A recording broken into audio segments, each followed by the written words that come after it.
I am not unique.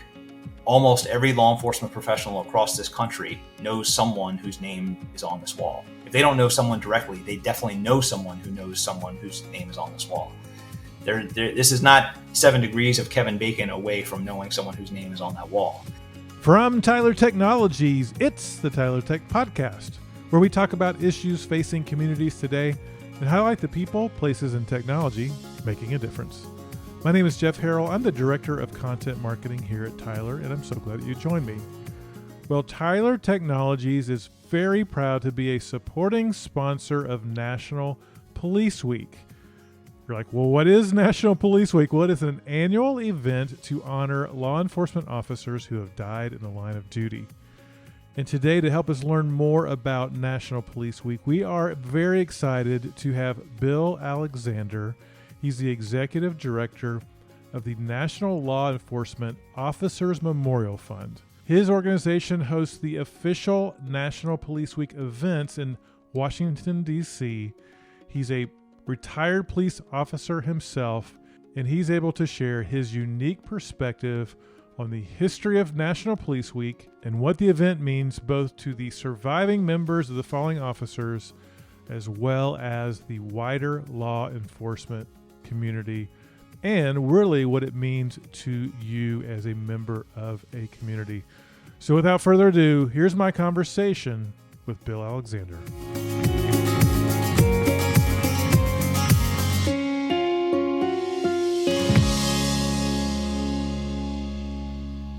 Well, Bill Alexander, welcome to the Tyler Tech Podcast. Thank you. Thank you, Jeff, so much for taking some time to think about, talk about, and allow us the opportunity to sort of spread a message about law enforcement and the cost paid by law enforcement officers every single year in terms of lives lost here at the National Law Enforcement Officers Memorial.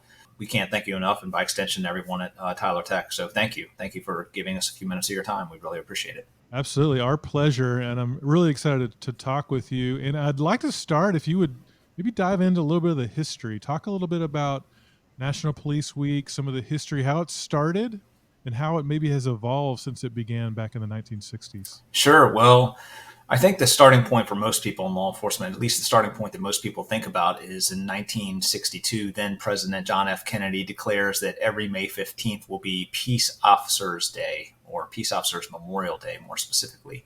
And the week that follows, the calendar week that follows, will then be referred to as Police Week.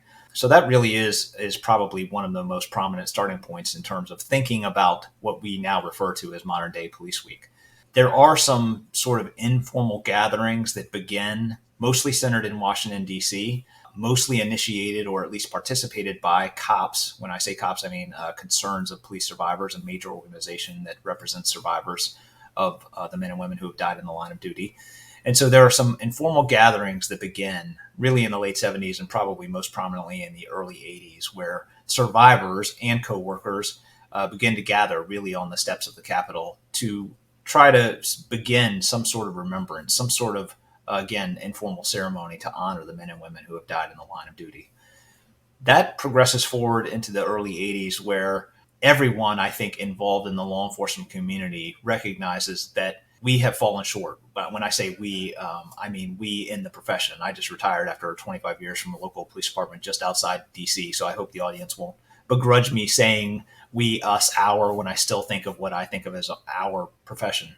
But I think the profession recognized, hey, we're paying a terrible cost. We, the men and women in this profession, are paying collectively a terrible cost to help maintain our democracy and to keep our communities in this country safe. And we aren't really doing the job in terms of recognizing that cost and remembering the men and women who have paid that cost. And how can we come together and help celebrate their lives, celebrate the heroism that they have displayed during the course of their duties, and find a way to remember them for all time and really showcase the country, the cost of maintaining our democracy. And so the very early days, the thought process was we need to get a memorial together to help recognize the men and women who have died in the line of duty. So in the early 80s, Congressman Biaggi and then Senator Pell come together. They introduced some bipartisan legislation. They had tried in years past, but could not get any forward momentum. But in the early 80s, the tides changed, and they got Congress to pass what we now know as the origination of the National Law Enforcement Officers Memorial Fund, which allowed for the beginning of a fund which would take in all private money, not a single dollar of federal money, all money donated from the men and women, the citizens of this country and law enforcement agencies, to begin thinking about planning for a national memorial to commemorate the men and women who had died in the line of duty. So that's in the early 80s. Work does begin apace to build what is now the National Law Enforcement Officers Memorial. It's commemorated in 1991. Then President Bush was here on hand and gave a speech. And so in broad strokes, that really does catalyze Police Week. It begins in motion in a very serious, contemplative, purposeful way to every single year during Police Week to remind the nation and to allow for a time and space for men and women in what I still see as our profession to come together and to remember the sacrifice of too many men and women who die in the line of duty each year. So that is in very broad strokes. Obviously, if you have some more detailed questions or something specific, but I think that gives people, your audience, a sense of sort of what Police Week is. Yeah, that's very helpful. And I do want to dive into Police Week here in a second, but I do want to pause because you said something, and you said you were in law enforcement for 25 years. You mentioned there is a cost that comes with that. And so my question, I'd love to know from you as someone that served for 25 years, why does someone want to perhaps pay that cost? Like, what's the heart behind why someone would want to kind of give their life or potentially give their life to serve their communities? Tell us a little bit about that, the heart behind it. Well, I can remember even from my earliest days watching Chips. I know I'm dating myself, watching Chips with my grandfather. Punch and John. John and Punch on the California Highway Patrol. And just having some sort of innate sense that there was something good, something more than just altruistic, giving back in a really meaningful way to the community and the country in which you live. And it's very hard to come up with a possible profession in which you can do something more than what you are able to do as a law enforcement professional in this country. And so I think most of the men and women who are in this profession are drawn out of a sense of duty, out of a sense of pride, and about a sense of knowing in their heart, in their really to their bones, that they have the ability to positively influence everything from one small encounter with an individual all the way up to and including a broader process with the entire community, to make it safe, to make it whole, to provide people the ability to live lives to their fullest without fear. And I think most law enforcement professionals feel that so deeply, so innately. I don't know that most law enforcement professionals strap on their duty belt and put on their bullet resistant vest every single day, thinking today might be the day that I don't return home. I do think men and women in this profession think about that, but I don't think they think about it every single second of every single day that they're working. But I think if you were to ask them directly to say, hey, articulate to me why you're doing this job, knowing that there is a very real risk, I think they would all say, someone has to step up to do this job, and I'm willing to do it. Not just for me, not just for my family, not just for my community, but for this great country, which I'm so lucky and proud to be a part of. And so it's a calling, and people answer. Well, and thank you for listening to that call and for you stepping up for 25 years and doing that. Really appreciate that. And I just appreciate hearing the heart behind it, because a lot of times I think we hear about law enforcement, but there's a reason people, like you said, do step up. And so thanks for articulating that for us. I think for a lot of us, Police Week is something, a bit of a new concept. You've lived with it for quite a while. So I'd love for you to help us understand a little bit of the scale. I know in DC, it's probably at a bigger scale, but talk to us a little bit about the size and scale of what Police Week is all about. Well, it has certainly grown over the years. Again, I mentioned earlier sort of in the history of Police Week, it started out as a very small informal gatherings, but over time it has become a really powerful presence. Again, as you just noted, most notably in Washington, D.C. And I think that's the appropriate place for it here in the seat and heart of our national government, to help people recognize and all congregate in the same place at the heart of our government to say, hey, there is a cost to maintaining our democracy. And again, that cost is tragically measured in the lives of too many men and women each year. And so we come together in Washington, D.C. across a series of pretty notable events, all transpiring again during that Police Week broad window of time. And tens of thousands of men and women from across the country come. Not just survivors. When I say survivors, the men and women, the family members of the men and women who have died in the line of duty, the co-workers of those men and women who have died in the line of duty, men and women in the broad law enforcement profession come from across the country, citizens from around the country come to help celebrate those in our profession. And even notably, every single year, hundreds, if not thousands of people from around the world come to the United States of America to help celebrate Police Week, because we've gone beyond just the borders of the United States of America. I think the world recognizes that there is a purpose and a place for law enforcement around the world. And to the extent whether you're not serving in America or you're serving in Europe or somewhere else abroad, the profession broadly is all interested in the same thing, which is giving back, serving their community, making it safer for those people that they are sworn to protect. And we all have an obligation, all of us in this profession, obligation to remind the people that we are serving that there is a cost, and that cost, again, is measured in too many lives that were lost. So it's a very, very special, very impactful series of events across Police Week in which all of us are able to come together, celebrate the men and women who are in this profession, talk about and remember the stories of the heroes who have made the ultimate sacrifice, provide space and time for some level of healing and catharsis, much of which occurs right here at our National Memorial, and also allow the survivors and coworkers and the people who have an interest in all things Police Week in our profession to come together and sort of share in that grief, and at the same time, the celebration of our profession. So it's a very unique event. Of course, we wish that this year or at a year in the future, there would be a time where we would be adding no names to the wall, that the number of officers killed in the line of duty in the prior year would be zero. But sitting here in my shoes now, I don't know that is ever going to become a reality. And I want to sit here for a second on the impact. You mentioned the impact that it has, an event like this. And I think we think of it as the impact it might have on law enforcement. But even beyond that, I imagine the impact it's going to have on law enforcement agencies and law enforcement families. Because I think, when you serve in the way that you have, it doesn't just affect you, it affects your family Sure. as well. So I'd love for you to talk a little bit about what impact does this event have on not just the officers, but kind of the extension of that? Well, it's really a two-part, at least in my mind, I see it as two parts. One of the impacts is recognizing that a man or woman in uniform serving in the law enforcement profession has died in the line of duty. And so there is a very visceral impact related to that specific death. There's an impact to the surviving family, obviously very long-term. There's an impact to the agency in which that officer served. There's an impact to the community in which that officer served. Police officers are an integral part of the fabric of any given community. And to pull even one of those strands away, I would argue, has an impact, certainly on the community and agency in which that officer was employed. So there's the immediate impact. There is the impact of an officer dying and recognizing that death was in service of something greater, in service of protecting the people that they're sworn to protect.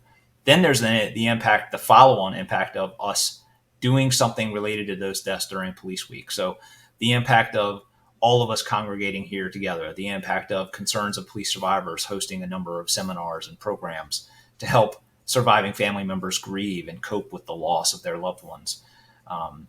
The impact of the Fraternal Order of Police holding a ceremony at the Capitol whereby survivors place a flower in a specially designed wreath, which is then saved and brought back to the memorial, and honor guard members stand watch. And for our, here at the Memorial Fund, our signature key event, which I would argue is the signature event of the entire Police Week, is the annual Candlelight Vigil, in which we collectively, with a number of invited guests, read the names of the men and women whose names have recently been inscribed on our very sacred memorial walls, to honor them, to remember them, and to put a pen momentarily in the conscience of all the citizens of this country, to say, today we remember all of the names of which we are getting ready to read in terms of their sacrifice. And we hope that the nation will pause and remember with us.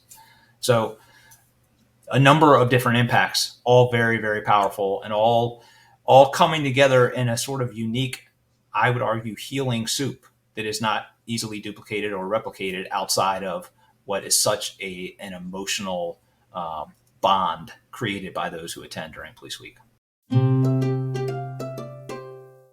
Something you said made me think of something. The college that I went to, once a year, we have something it's called Aggie. I went to Texas A&M. It's called Aggie Muster in April, and that is a candlelight service to recognize all the Aggies who had died that past year. And it's just a special time. It's an emotional time. It's a healing time.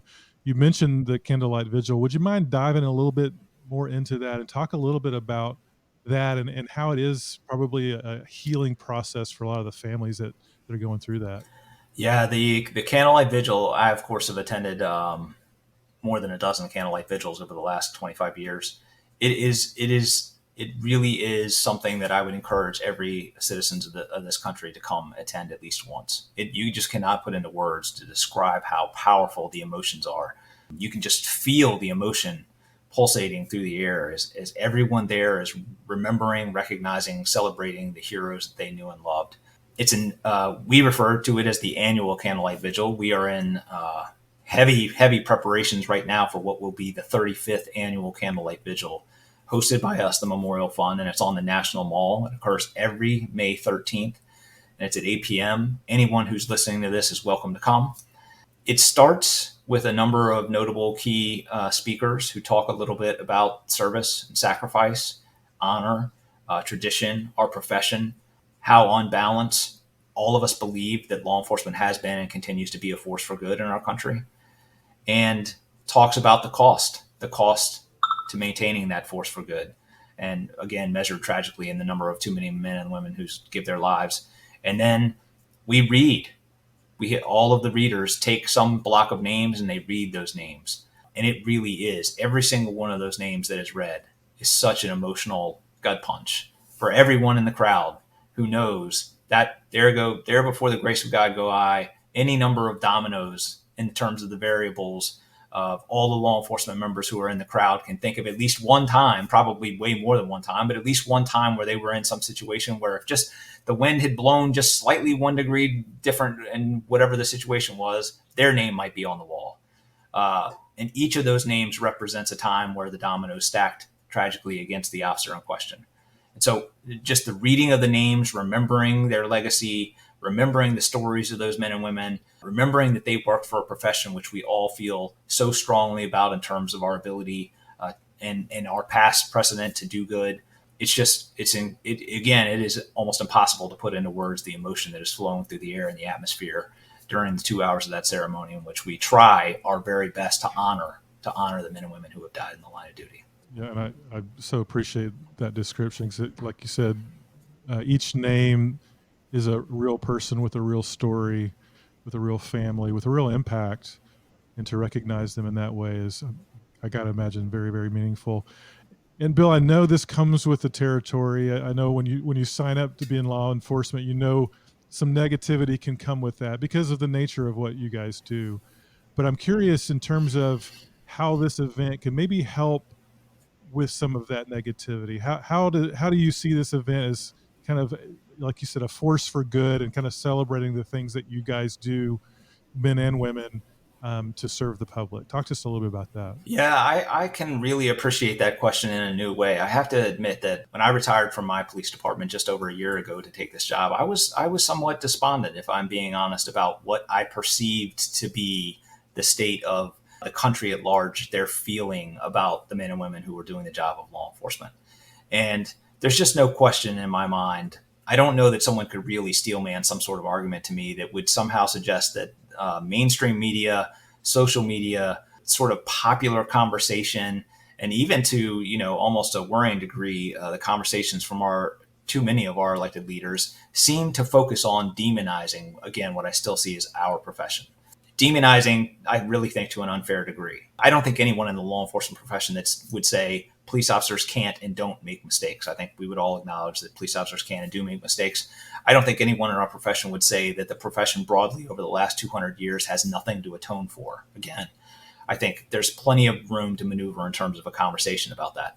But I just don't think that the way that the profession is covered in terms of the media, social media, broadly across from, again, too many of our politicians, seems to demonize and seeks to punish and blame so much on the profession, which I just don't think is fair. And when I came out, again, having retired a year ago, I was really feeling that deeply. And I have to say, now that I've been here at the Memorial Fund over the last year, and I try to say this to people who come to the memorial and I give tours, I say to them, look, there is a massive undercurrent of support for law enforcement across this country. And you're not necessarily going to see it on mainstream media. You're almost certainly not going to see it on social media, but I'm here to tell you that that exists. So to the extent that any part of my message resonates with your audience today, I would say to them, be mindful that the men and women who are in uniform, who are doing this job, are probably not entirely aware of or cognizant of the fact that you, the men and women in this country, support them the way that you actually do. And so I would say to them, go out, find your local police officer, see them at the diner, see them in the corner, see them sitting in their car giving someone directions. Take a moment and say, hey, thank you. Thank you, sir or ma'am, for your service. Thank you for doing what you do. You might not hear it from your elected leader. You might not find it on Twitter, but I'm telling you, I support you. And that will go just a huge, huge way towards ameliorating some of the feelings I think that lots of law enforcement members across the country are at least perceiving. So I don't know if that's fair, but that's my thought.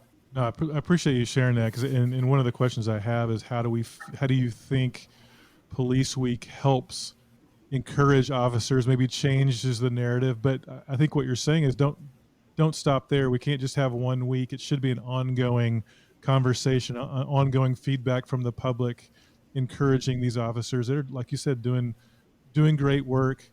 And like you said, there's obviously opportunities to improve, but doing some amazing work. And so talk to us a little bit more.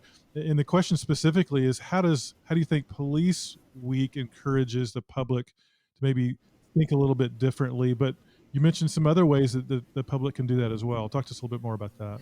Well, I should have followed up. So Police Week specifically, what we hope is that it serves as sort of a bellwether mark for the public. It should serve as a reminder to the public to say, somehow, even though we very rarely hear about the heroics of police officers, somehow, even though we very rarely hear about the deaths of the men and women who are dying in service of us, Police Week usually permeates to some level to most people's feeds, or even to some lesser extent the news. And so we hope that events like our Candlelight Vigil will serve as a reminder to the men and women across the country, hey, I don't know that I have been actively thinking about law enforcement in any specific way, but this should serve as a reminder to me that the men and women in uniform are out there trying to protect me. And to the extent that I can keep that in my mind, be aware of that, be cognizant of their service and sacrifice, we hope that Police Week to some degree serves as that reminder for the citizens of this great country. We here at the Memorial Fund, we exist to honor the fallen. We have three main pillars here, one of which is the museum, where we try to tell the story of American law enforcement. And we have another pillar too, which is officer safety and wellness, where we try to make it safer for those who serve, to try to keep names off the wall. So to the extent that anyone out there listening is thinking along the lines of any parts of our sort of broad mission, honor the fallen, tell the story of American law enforcement, make it safer for those who serve, we would say to them, use Police Week as a reminder to say, how can I help contribute to those broad goals? Not that you need to do it through the Memorial Fund, but just think in terms of the men and women are out there, they're dying in the hundreds every single year. This calendar year, 2023, we are adding the names of 556 men and women who died in 2022 and years prior. Last year, we added the names of 619 men and women who died in 2021 and years prior. So men and women in uniform are dying. They're dying in the line of duty to protect us. And so again, Police Week should serve as that reminder, that big neon yellow light flashing in the sky. We're not perfect, but we are working in service of perfecting our own nation. And to the extent that anyone listening to this can take the time to say, hey, I have an obligation to give at least a little back to the men and women who are protecting me. And I think the least of that is finding them and saying, thank you, and I support you. I love that practical encouragement, because that's something I think everyone that's listening can do. Are there other ways that the general public can get involved? If you're listening to this going, hey man, I would love to help support. I don't live in the DC area. What can I do in my town, USA, to be involved and support this cause? Well, we would love for people to consider us if they have funds they otherwise would want to donate to a worthwhile cause. And I certainly think we here at the Memorial Fund would qualify for that. They could go to www.NLEOMF.org, which stands for National Law Enforcement Officers Memorial Fund, NLEOMF.org. But there are lots of other ways that they can contribute in some meaningful way. And it doesn't have to be through us specifically as an organization. One of the big supporters of ours and police in general is the what they refer to as Police Unity Tour, where men and women ride really up and down the East Coast in support of the memorial and in support of the men and women who have died in the line of duty. That would be one way. The concerns of police survivors, who we mentioned earlier in the program, who honor and work with the surviving family members of fallen police officers, is another great organization. The Fraternal Order of Police advocates on behalf of what I still see as our profession.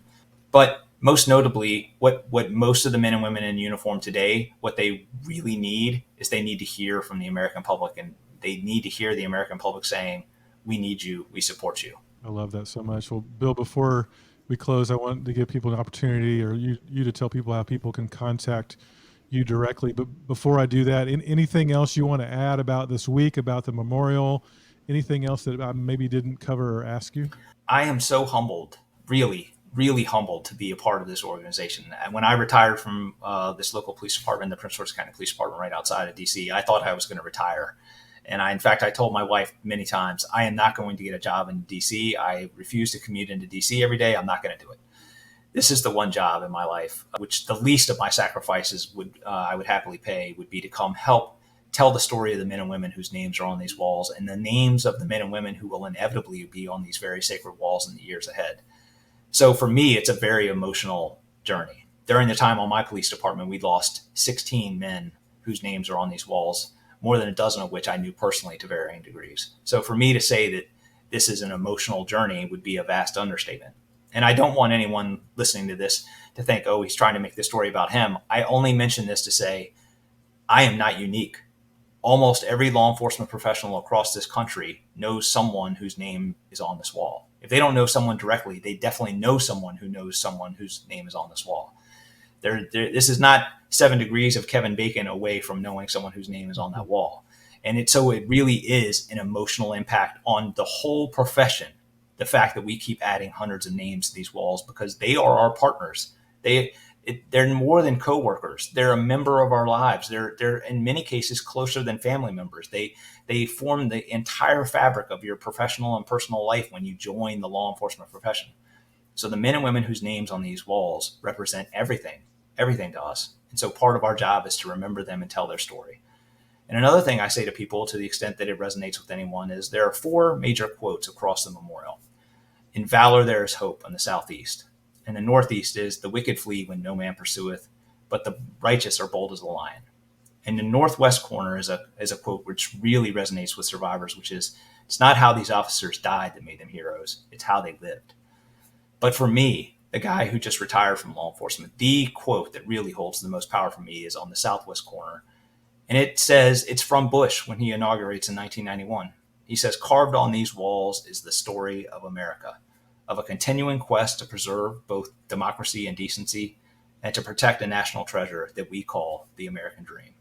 And I hope that quote resonates with your audience. I hope they recognize the cost paid in the lives of the men and women, my peers, your police officers, every single year, tragically, that there is a cost to preserving and protecting that democracy, and it's paid for and by lives of men and women in uniform. So please think about that, be cognizant of that, find your local police officer and say thank you. So grateful for that.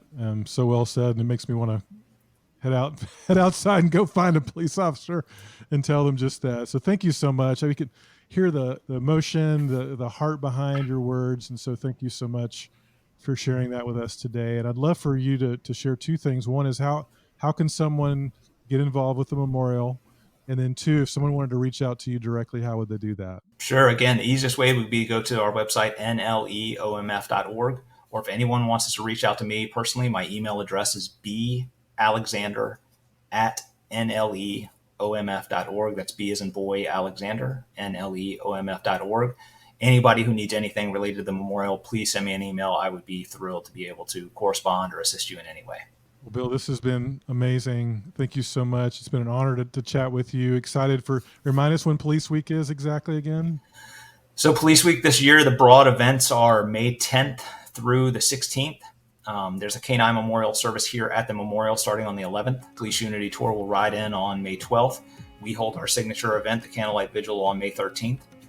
The Emerald Societies will have a marching band competition here on the 14th.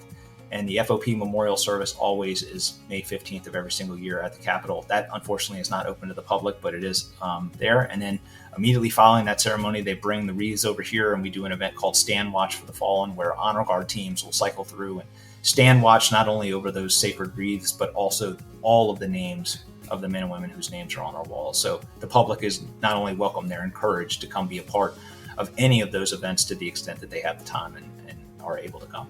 Bill, thanks again for your time. Thanks for your 25 years of service as a law enforcement and for your service now with the memorial. Really appreciate it. Jeff, thank you, and thank Tyler Tech for taking a few minutes of your time and using your platform to help spread our message. Thank you. It's been our pleasure.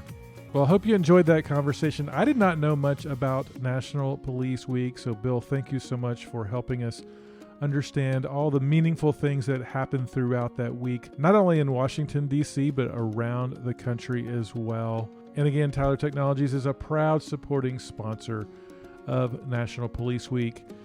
Well, I hope you enjoyed that episode. We have many more episodes planned throughout the rest of 2023 and beyond, so make sure you subscribe. Well, my name is Jeff Harrell. I'm the Director of Content Marketing here at Tyler Technologies. We'll talk to you soon.